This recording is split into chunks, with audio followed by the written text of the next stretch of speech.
इस वक्त यदि रजिस्टर वृंदावन का देखा जाएगा तो कम से कम 200% तो केवल गांधीधाम की होंगी। क्यों? तन से नहीं है, मन से प्रवेश है।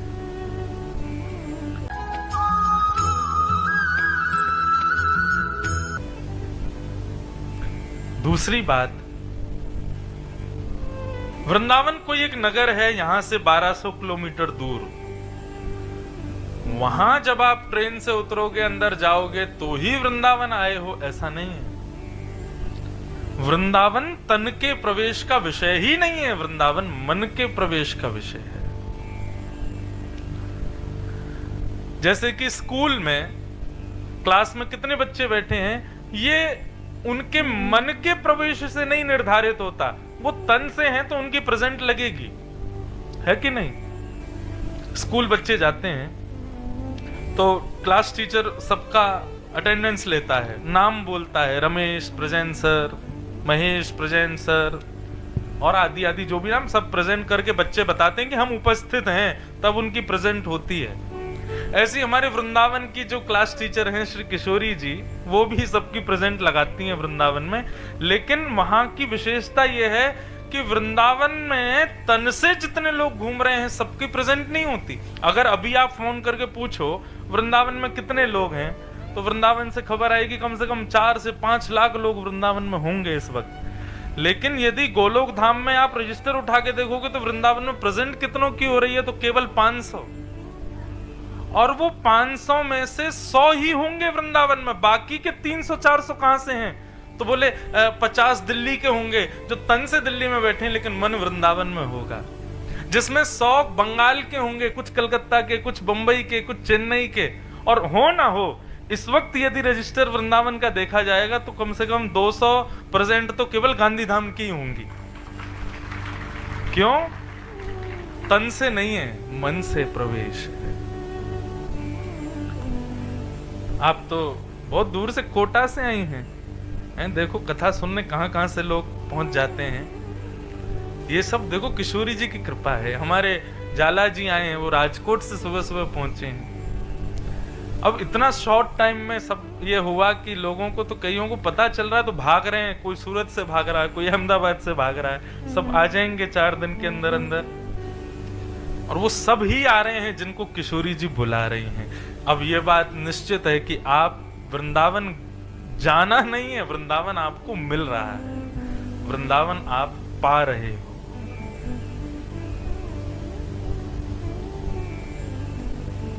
वृंदावन अद्भुत है। अच्छा एक बात, अभी कीर्तन प्रारंभ हुआ तो मैं वृंदावन वृंदावन वृंदावन कीर्तन करा रहा था। कई बार क्या होता है, कथा के बाद में लोग प्रश्न पूछ लेते हैं। तो मुझसे किसी ने पूछा, महाराज जी श्री राधा नाम का कीर्तन कराओ, श्री कृष्ण नाम का कीर्तन कराओ। आप वृंदावन का कीर्तन करा रहे थे। वो नगर का कीर्तन होता है, कोई शहर का कीर्तन होता है क्या? कोई दिल्ली दिल्ली दिल्ली कीर्तन थोड़ी कराता है, कोई गांधीधाम गांधीधाम गांधीधाम कीर्तन थोड़ी। आप वृंदावन वृंदावन कीर्तन कराते हो। तो भाई ये बात, इस बात का प्रमाण स्पष्टीकरण करने के लिए है कि वृंदावन कोई स्थान नहीं है। जब आप मुख से वृंदावन बोलते हैं ना, वृंदावन वृंदावन बोलते ही श्री कृष्ण स्मरण, श्री राधा स्मरण, श्री यमुना जी का स्मरण, श्री गोवर्धन का स्मरण, श्री बरसाना का स्मरण, श्री नंद बाबा का स्मरण, यशोदा मैया का स्मरण, वृषभानु जी का स्मरण, कीर्ति जी का स्मरण, वृंदावन के सब संतों का स्मरण, वृंदावन की वृक्षवल्लरियों का स्मरण, वृंदावन की रज का स्मरण, वृंदावन में सप्त ठाकुर विराज रहे हैं, सबका स्मरण। केवल वृंदावन बोलने मात्र से कितने स्मरण हो जाते हैं, विचार करो। वृंदावन नाम नहीं है, वृंदावन शब्द नहीं है, वृंदावन मंत्र है। मैं तो अपने पथिकों से कहता हूं जो भक्ति के पथ पर चल रहे हैं कि भाई आप अपना गुरु मंत्र माला पर जपा करो। कोई सिद्ध गुरु ने मंत्र दिया उसको भी जपो, लेकिन मेरी एक ब्रजवासी की कहनी मान लीजिएगा, सब करने के बाद अंत में वृंदावन वृंदावन वृंदावन वृंदावन जरूर करना, क्योंकि वृंदावन का स्मरण करते ही सबका स्मरण। आप केवल वृंदावन बिहारी लाल की जय बोलोगे तो केवल बिहारी जी को प्रणाम होगा। केवल राधा वल्लभ लाल की जय बोलोगे तो राधा वल्लभ जी को प्रणाम होगा, लेकिन वृंदावन को प्रणाम करोगे तो सबको प्रणाम हो जाएगा। वृंदावन शब्द नहीं है, वृंदावन कोई स्थान नहीं है, वृंदावन कोई तीर्थ भी नहीं है, वृंदावन साक्षात मंत्र है। और वृंदाव भगवान कृष्ण का नाम है, वृंदाव। ऐसा वृंदावन, उस वृंदावन को हम बारंबार प्रणाम करते हैं, नमन करते हैं और प्रार्थना करते हैं हमें अधिकार दीजिएगा अपना। वृंदावन सबको अधिकार नहीं देता है। आपको पता है, महाराज जी भी मंच पे बैठे हैं, भागवत के हमारे शुद्धि सब ब्राह्मण देवता भी बैठे हैं, सब राक्षस गए वृंदावन, पूतना को भी अधिकार वृंदावन में प्रवेश का मिल गया। अरिष्टासुर, व्योमासुर, केसी, कालिया नाग, सबको वृंदावन में प्रवेश मिला, लेकिन कंस को कभी वृंदावन में प्रवेश नहीं मिला। कंस कभी वृंदावन नहीं आया। क्यों? क्योंकि किशोरी जी की कृपा नहीं थी कंस के ऊपर।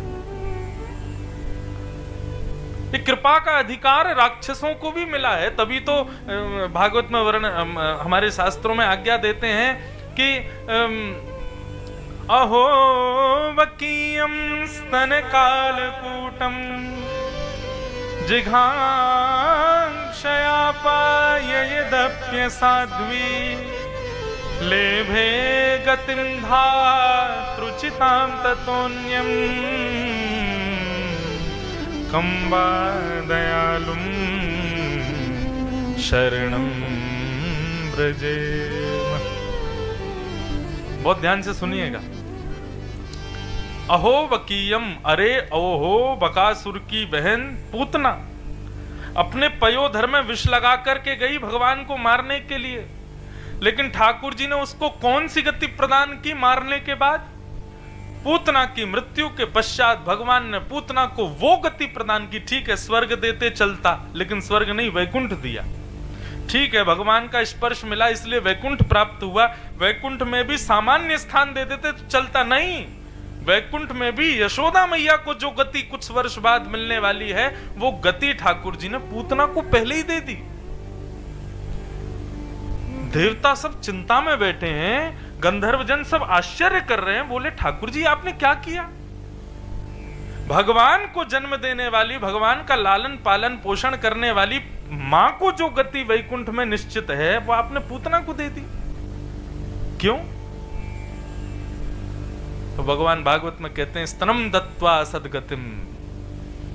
बोले किसी का रिझाना हमको भाता है, किसी का भोजन बनाना हमको भा जाता है, किसी का श्रृंगार हमको भा जाता है, पूतना की मारने की स्टाइल हमको भा गई, इसलिए हमने उसको सदगति दे दी।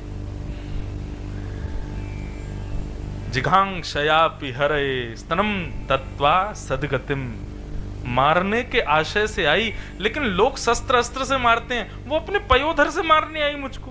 अरे पयोधर से भला कोई किसी को मारता है? वात्सल्य जब उमड़ता है मां का, तब पयोधर से दुग्ध प्रकट होता है और तभी बालक दूध पीता है।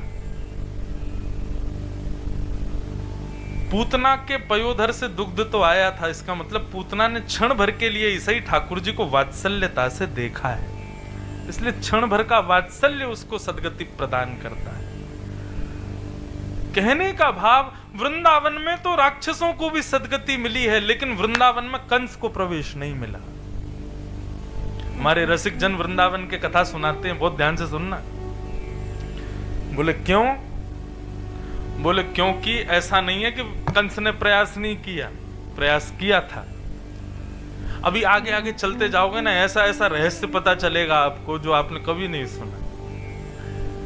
श्री वृंदावन में निवास हमारे वृंदावन बिहारी लाल करते हैं, वृंदावन में दर्शन ये सप्त निधियों के, इनकी भी कथा हम सुनाएंगे। और आज तो ऐसा कुछ हुआ है कच्छ में गांधी धाम में आके कि मैं भी प्रफुल्लित हूँ। हमारे प्रेम जी, हमारे जो संगीत के, हमारे जो सब टीम के, हमारे जितने भी मुखिया हैं सब यहाँ बैठे हैं, ये भी आज बड़े प्रफुल्लित हैं। क्योंकि आज कच्छ में कुछ मिला है हमें, और क्या मिला है वो कथा के विश्राम में बताऊंगा।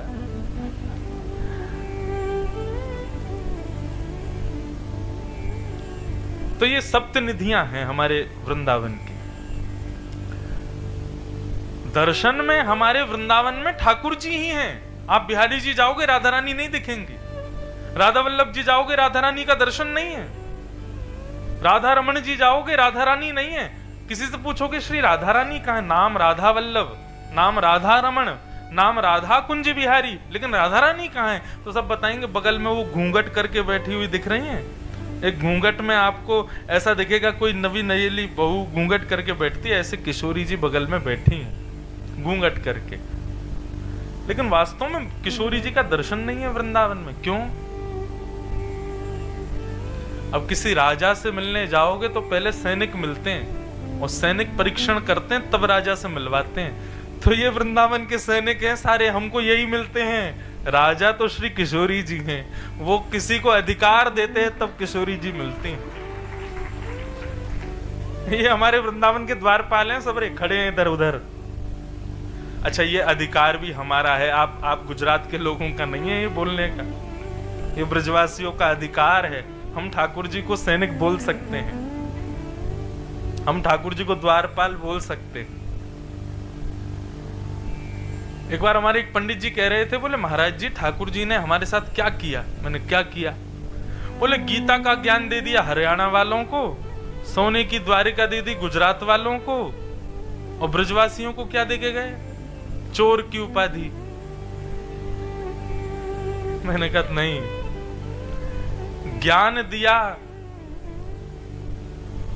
हरियाणा में, कुरुक्षेत्र में, महाभारत के युद्ध के मध्य, और संपत्ति दी गुजरात को, लेकिन खुद को दिया ब्रजवासियों को। अपनी बुद्धि दी हरियाणा को, अपनी संपत्ति ऐश्वर्य दिया गुजरात को, लेकिन खुद को न्योछावर कर दिया हम ब्रजवासियों के लिए। आज भी श्री जगन्नाथ में दोनों भुजा उठा करके खड़े हैं, और मानो इसी भाव से खड़े हैं कि कोई ब्रजवासी आए तो उसको मेरे हृदय से लगा दो। ब्रजवासी वल्लभ सदा मेरे जीवन प्राण, इनको नाही बिसारी हूँ मोहे नंद बाबा की याद। ठाकुर जी कहते हैं मैं नंद बाबा की सौगंध खा के कहता हूं, मैं सब भूल जाऊंगा लेकिन ब्रजवासियों को कभी नहीं भूल सकता। क्यों? बोले ये मेरे प्राण हैं। किसी के प्राण उसकी संपत्ति में, किसी के प्राण उसके पत्नी में, किसी के प्राण उसके धन में, लेकिन हमारे ठाकुर जी के प्राण हम ब्रजवासियों में। ब्रजवासी प्रसन्न रहते हैं, ठाकुर जी खुश रहते हैं। तो हमारी किशोरी जी की कृपा नहीं थी कंस के ऊपर, लेकिन कंस ने क्या कभी प्रयास नहीं किया वृंदावन आने का? किया। पूतना को भेजा, धेनुकासुर को भेजा, कितने बड़े बड़े राक्षस भेजे। ऐसा नहीं है कि कंस ने प्रयास नहीं किया, किया। जब देखा कंस ने कि सब मारे जा रहे हैं तो कंस एक दिन खुद आया। लेकिन बंधुओं, हमारा वृंदावन साधारण नहीं है।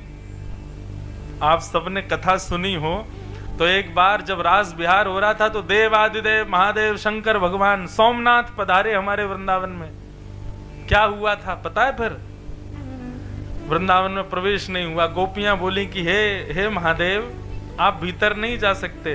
तो महादेव बोले हमको रास करना। बोले रास में तो एक ही पुरुष जाएगा, वृंदावन में एक ही पुरुष है, बाकी सब स्त्रियां हैं। आपको भीतर जाना है तो पुरुष वेश त्यागना पड़ेगा।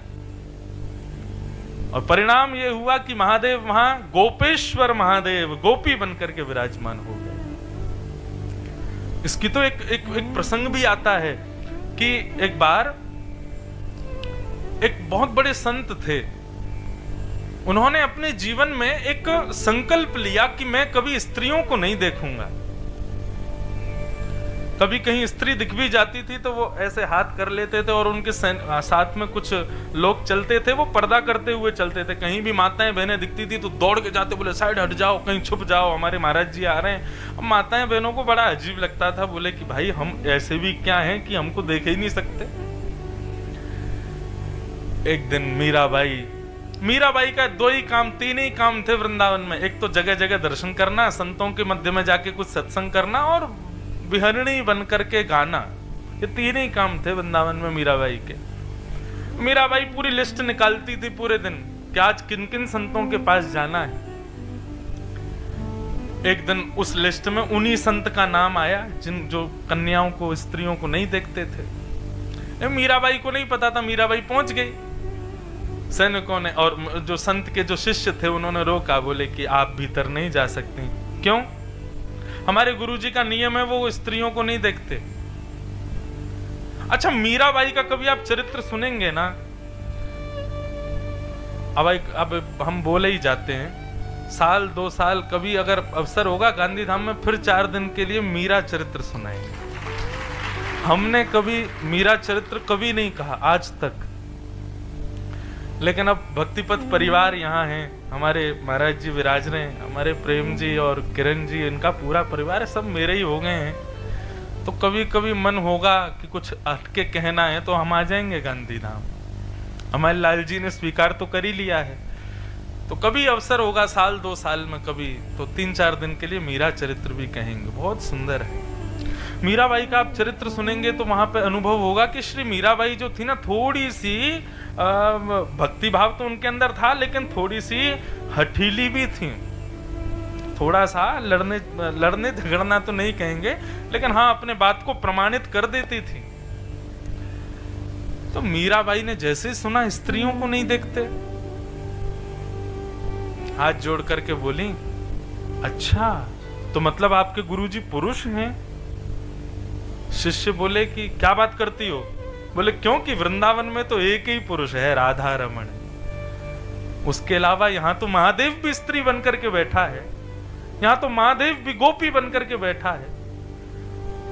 लेकिन आपके गुरुजी शायद महादेव के भी देव होंगे, इसीलिए वो पुरुष हैं। चलो आप उनको मेरा निवेदन कर देना, हमने तो यही सुना है कि वृंदावन एक ही पुरुष है, बाकी सब यहाँ गोपी। और ऐसा कह के मीराबाई चली गई। शिष्यों से रुका नहीं गया, भीतर गए और जाके कहा, गुरुजी एक परम भक्ता आई थी, मीरा नाम है उसका, हमने मिलने से मना किया तो उसने कहा कि आपके गुरुजी का नियम स्त्रियों को नहीं देखते, लेकिन वृंदावन में तो एक ही पुरुष है, हमें आज पता चला कि आपके गुरुजी पुरुष हैं। ये बात सुनते ही उनका मन, वो बड़े भजनानंदी थे, बड़े तपस्वी थे, बड़े ठाकुर जी की रस में डूबे रहते थे, लेकिन मन में ना कहीं उनके थोड़ा विचलितपन रहता था। लेकिन आज मीराबाई के सूत्र से उनके मन का विचलन खत्म हो गया और नेत्रों से झरझर आंसू बहने लगे। जब हम बहुत दुविधा में होते हैं ना, उस समय हमको उस दुविधा से कोई निवृत्त कर दे तो नेत्रों से आंसू निकल जाते हैं अपने आप सहज ही।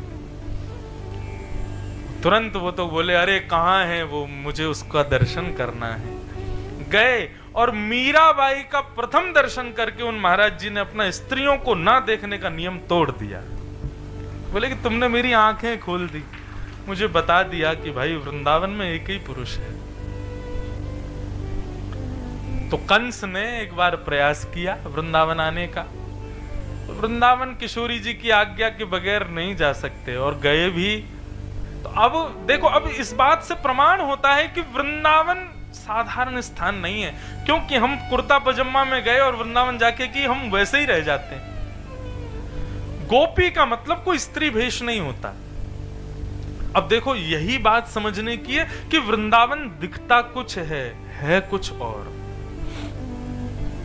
प्रकट और अप्रकट, ये 2 रूप हैं वृंदावन के। प्रकट में आपको दिखेगा कि सब पुरुष पुरुष घूम रहे हैं, लेकिन अप्रकट वृंदावन में एक ही पुरुष है, बाकी सब गोपियां हैं।